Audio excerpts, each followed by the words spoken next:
24 अप्रैल 1973 ये वो दिन था जब सुप्रीम कोर्ट ने केशवानंद भारती केस में basic structure of Indian constitution की थ्योरी दी थी।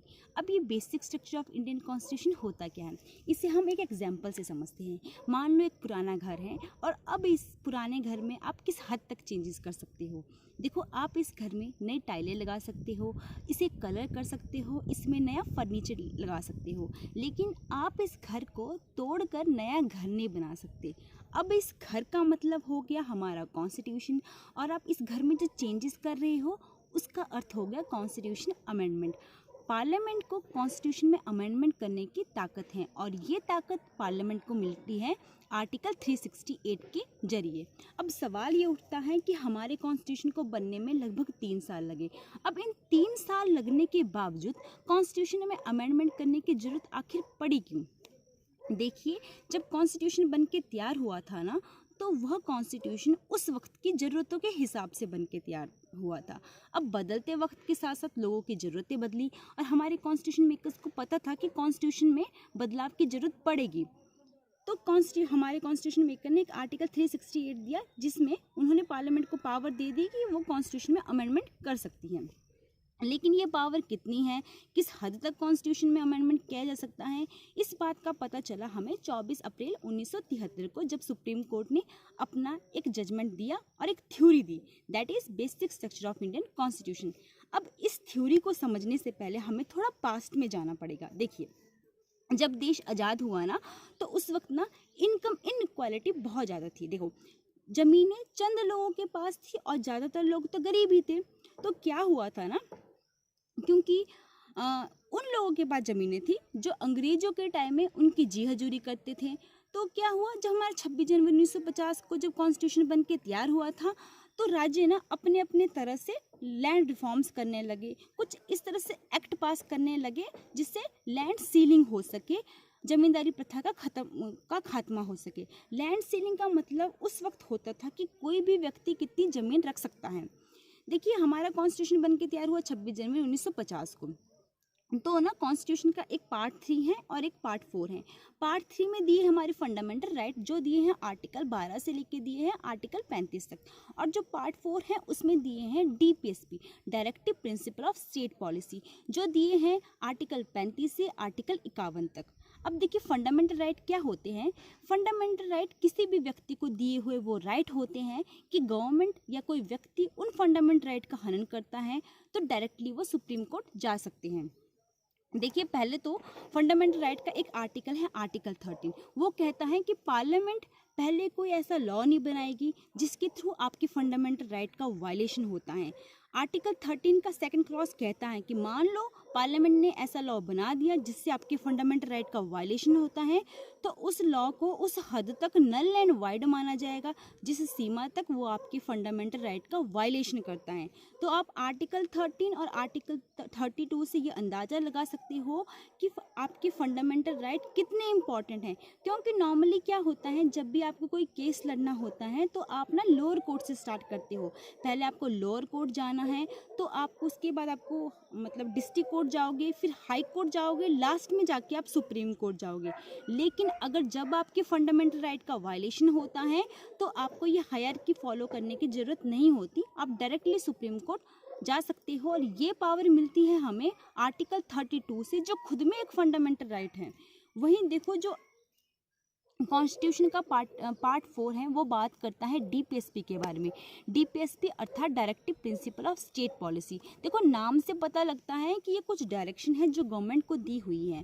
ये कुछ डायरेक्शन है कि जब भी गवर्नमेंट अपनी पॉलिसी बनाएगी तो इन चीज़ों को ध्यान में रख के अपनी पॉलिसी बनाएगी। देखिए, कॉन्स्टिट्यूशन बनने के बाद डीपीएसपी और फंडामेंटल राइट में कॉन्ट्रडिक्शन दिखने लगी। पहले तो नहीं दिखी, लेकिन तुरंत कॉन्स्टिट्यूशन बनने के तुरंत बाद दिखने लगी। अब ये कॉन्ट्रडिक्शन कैसे थी, देखिए एक एग्जांपल से समझाती हूँ। जो डीपीएसपी का आर्टिकल 39 है, उसका सेकंड क्लॉज कहता है कि जो रिसोर्सेज हैं उसमें इक्वली लोगों में डिस्ट्रीब्यूट की जाए, और इसका सी क्लॉज कहता है कि सरकार को अपनी पॉलिसी से इस बात का ध्यान रखना चाहिए जो रिसोर्सेज हैं, जो ज़मीनें हैं, वो चंद लोगों के पास ना रह जाए। वहीं ये बात की डीपीएसपी ने। वहीं पार्ट 3 का जो फंडामेंटल राइट है उसका जो 19 का एफ क्लॉज है, आर्टिकल 19 का एफ क्लॉज कहता है कि किसी भी व्यक्ति को अपनी प्रॉपर्टी को एक्वायर करना, उसे होल्ड करना और उसे डिस्पोज करने का हक है। और वहीं आर्टिकल 31 कहता है कि किसी भी व्यक्ति को उसकी प्रॉपर्टी से वंचित नहीं किया जाएगा। और इसका जो सेकंड क्लॉज कहता है कि मान लो गवर्नमेंट किसी भी व्यक्ति को उसकी प्रॉपर्टी से वंचित करना चाहती है तो गवर्नमेंट को प्रॉपर कंपनसेशन देना पड़ेगा। अब देखो, जहाँ आर्टिकल 39 ये कहता है कि रिसोर्सेज को सब में बांटो, वहीं आर्टिकल 19 का एफ क्लॉज और आर्टिकल 31 कहता है कि प्रॉपर्टी को किसी भी व्यक्ति से उसकी प्रॉपर्टी से हटाया नहीं जा सकता। अब देखो, अगर आप जमींदारों से उनकी प्रॉपर्टी छीनोगे नहीं तो औरों में बांटोगे कैसे? तो दिखे ना कॉन्ट्रडिक्शन। तो क्या होता था कि ना स्टेट गवर्नमेंटें जब भी लॉ पास करती थी जमींदारों से उनकी ज़मीनें छीनने के लिए, तो जमींदार डायरेक्टली सुप्रीम कोर्ट जाते थे और कहते थे कि देखिए आपका आर्टिकल 13 क्या कहता है कि जब भी आपके फंडामेंटल राइट का वायलेशन होगा तो उस लॉ को उस हद तक नल एंड वॉइड माना जाएगा जिस हद तक वो आपके फंडामेंटल राइट का वायलेशन करता है। तो देखिए हजूर, हमारे फंडामेंटल राइट का वायलेशन हो रहा है तो इस एक्ट को नल एंड वॉइड करे। तो सुप्रीम कोर्ट ना जुडिशियल रिव्यू करती थी। अब जुडिशियल रिव्यू होता क्या है? देख, सुप्रीम कोर्ट को एक पावर होती है कि वो देख सकती हैं कि लॉ जो बना है वो सही है या नहीं है। अगर सुप्रीम कोर्ट को लगता है कि लॉ जो बना है वो गलत है तो सुप्रीम कोर्ट उस लॉ को खारिज कर सकती है। तो सुप्रीम कोर्ट यही करती थी। जब सुप्रीम कोर्ट जुडिशियल रिव्यू करती थी तो वो पाती थी कि इन जमींदारों के फंडामेंटल राइट का वायलेशन हो रहा है, तो वो उन लॉज को नल एंड वाइड कर देती थी। अब क्या हो गया, इससे ना स्टेट परेशान हो गए। सब स्टेट ने नेहरू जी को बोला कि नेहरू जी देखो, जब भी हम कोई लॉ पास करते थे ये जमींदार चले जाते थे सुप्रीम कोर्ट। तो नेहरू को अब उनकी बातें समझ आने लगी। तो नेहरू ने क्या किया ना, फर्स्ट कॉन्स्टिट्यूशन अमेंडमेंट किया 1951 में और 2 आर्टिकल जोड़े, that is article 31A and article 31B। अब इन्होंने जो आर्टिकल जोड़े, इन आर्टिकल के जरिए ना जमींदारों से उनकी प्रॉपर्टी छीनना थोड़ा आसान हो गया। देखिए आर्टिकल 31A में उन्होंने क्या लिखा कि कुछ कंडीशनों में लोगों से उनकी ज़मीनें छीनी जा सकती हैं। मतलब कोई कैटेगरी लिख दी और इन कैटेगरी में अगर आपकी ज़मीनें आती हैं तो आपसे आपकी ज़मीनें छीनी जा सकती है। जैसे कि फॉर एग्जांपल कोई ऐसी प्रॉपर्टी जो स्टेट हो, मतलब कोई ऐसी प्रॉपर्टी, स्टेट का मतलब ऐसी प्रॉपर्टी से होता है जो आपने कमाई ना हो, जो आपको एज अ गिफ्ट मिली हो। ऐसी प्रॉपर्टी जो स्टेट हो, ऐसी प्रॉपर्टी जिसमें लेबर्स का एक्सप्लॉयटेशन हो रहा हो। इस तरह से कैटेगरी दे दी, 5 तरह की कैटेगरी दे दी। अगर आपकी प्रॉपर्टी इन कैटेगरी में आती है तो आपकी प्रॉपर्टी जो है पार्लियामेंट छीन सकती है। एक और आर्टिकल जोड़ा गया, दैट इज आर्टिकल 31B। अब देखो आर्टिकल 31B ने तो ना आर्टिकल 31 को और भी ज़्यादा सीमित कर दिया। इन्होंने क्या लिखा, देखो कि कोई भी एक्ट है उसे चाहे स्टेट गवर्नमेंट अप्रूव कर रही हो या सेंट्रल गवर्नमेंट पास कर रही हो, अगर उस एक्ट को आपने शेड्यूल 9 में लिख दिया तो उसमें जुडिशियल रिव्यू नहीं होगा। शेड्यूल होते क्या है, देखिए शेड्यूल बेसिकली कुछ टेबल्स होते हैं जिसमें एडिशनल चीज़ें दी होती हैं। फॉर एग्जांपल देखो आर्टिकल 346 और 347 बात करता है ऑफिशियल लैंग्वेज के बारे में, लेकिन ये ऑफिशियल लैंग्वेज होती क्या है इसके बारे में हमें पता लगेगा शेड्यूल 8 से। ठीक है, तो ये बेसिकली ये जो शेड्यूल्स होते हैं टेबल्स होते हैं। तो नेहरू जी ने क्या लिखा कि कोई भी एक्ट सेंटर हो या स्टेट हो, कोई पास करता है और उसे शेड्यूल 9 में डाल दे तो उसका जुडिशियल रिव्यू नहीं होगा।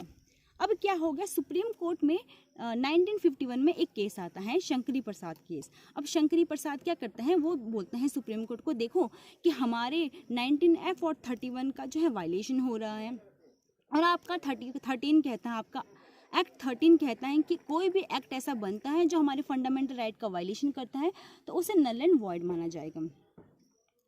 तो वो कहते हैं कि ये जो फर्स्ट अमेंडमेंट किया है, जो गवर्नमेंट ने फर्स्ट अमेंडमेंट किया है, ये गलत है, क्योंकि कोई भी एक्ट नल एंड वाइड माना जाएगा जो आपके फंडामेंटल राइट को वायलेशन करता है।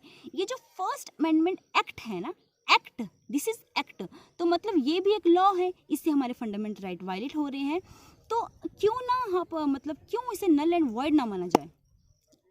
तो तो फिर ये बात सुप्रीम कोर्ट को कही, तो सुप्रीम कोर्ट ने गवर्नमेंट से कहा कि देखिए जो आपने ये जो एक्ट पास किया है, फर्स्ट अमेंडमेंट एक्ट किया है, ये इसको हम क्यों ना नल एंड वॉइड मान ले। तो गवर्नमेंट ने सुप्रीम कोर्ट को कहा देखिए आर्टिकल 13 अलग है, आर्टिकल 368 अलग है। आर्टिकल 13 की पावर इतनी नहीं है कि वो आर्टिकल 368 को कंट्रोल कर सके। तो क्या हुआ, सुप्रीम कोर्ट ने शंकरी प्रसाद को अपना फैसला सुनाया। उन्होंने कहा कि देखिए शंकरी प्रसाद जी, आर्टिकल 13 अलग है, आर्टिकल 368 अलग है। तो अब देखो आर्टिकल 13 का ना एक क्लॉज है, उसमें लिखा है कि वो एक्ट, कोई भी एक्ट किसी की फंडामेंटल राइट का वायलेशन करते हैं तो उन्हें नल एंड वॉइड माना जाएगा। तो वो एक्ट हो गए कौन कौन से, उसमें लिस्ट दी है, लिखा है वो एक्ट हो गए। एक्ट क्या होता है, जब भी कभी कोई बिल आता है, सेंटर मान लो सेंट्रल लेजिस्लेटिव में कोई बिल आ गया, तो वो कैसे पास होता है, पहले वो राज्यसभा में जाएगा, राज्यसभा में पास होगा, कहीं भी पास होगा, लोकसभा में पास हो लिया या मान लो राज्यसभा में, उसके बाद राज्यसभा में पास हो जाएगा, उसके बाद उसमें प्रेसिडेंट की अगर साइन लग जाए तो फाइनली एक्ट बन जाता है। तो वैसा एक्ट हो, कोई रूल हो, कोई रेगुलेशन हो, कोई ऑर्डिनेंसेस हो, इवन कोई कस्टम भी हो जिसमें लॉ की फोर्स हो, वो भी हो, तो उसे भी नल एंड वॉइड माना जाएगा। लेकिन यहाँ कहीं भी कॉन्स्टिट्यूशन अमेंडमेंट एक्ट का जिक्र नहीं है। तो देखो, तो क्या कहा सुप्रीम कोर्ट ने, कहा कि देख लो इस लिस्ट को, देख लो यहाँ कहीं भी कॉन्स्टिट्यूशन अमेंडमेंट एक्ट तो लिखा ही नहीं है। तो मतलब आप कॉन्स्टिट्यूशन अमेंडमेंट एक्ट के जरिए किसी के भी फंडामेंटल राइट को सीमित कर सकते हैं। तो अर्थात मतलब ये हुआ कि सुप्रीम कोर्ट ने गवर्नमेंट के पक्ष में फैसला दिया। अब सवाल ये उठता है कि सुप्रीम कोर्ट ने ऐसा क्यों किया। इसका सिंपल सा जवाब ये है कि उस वक्त नेहरू जी की जो गवर्नमेंट थी वो बहुत पावरफुल थी और सुप्रीम कोर्ट को पता था कि ये वही लोग हैं जिन्होंने हमारे देश को आज़ाद करवाया है और ये लोग इक्वालिटी चाहते हैं। तो इसलिए ऐसा ना हो कि फंडामेंटल राइट के चक्कर में लोगों की ज़रूरतें पूरी ना हो सके। तो इसलिए सुप्रीम कोर्ट ने गवर्नमेंट के पक्ष में फैसला लिया। अब देखना सुप्रीम कोर्ट धीरे धीरे इसी फैसले को बदलता रहेगा समय के साथ साथ। इस वक्त सुप्रीम कोर्ट ने गवर्नमेंट के तरफ से बोला। अब देखिए क्या हुआ, उसके बाद 1964 में एक 70th अमेंडमेंट हुआ। उसके जरिए क्या हुआ, कुछ स्टेट गवर्नमेंट ने कुछ एक्ट पास किए और उनको एक्ट को जुडिशियल रिव्यू से बचाने के लिए उसे 9th शेड्यूल में डाल दिया और ये एक्ट थे राजस्थान और पंजाब से रिलेटेड। अब 1965 में एक केस आता है, सज्जन सिंह वर्सेस राजस्थान केस, और ना इसमें फिर से सुप्रीम कोर्ट अपना पुराना फैसला सुनाता था। उसने कहा कि आर्टिकल 13 अलग है, आर्टिकल 368 अलग है। अब आता है साल 1967। अब उस वक्त सेंटर में इंदिरा गांधी की गवर्नमेंट थी और आता है case Golaknath brothers versus Punjab state case.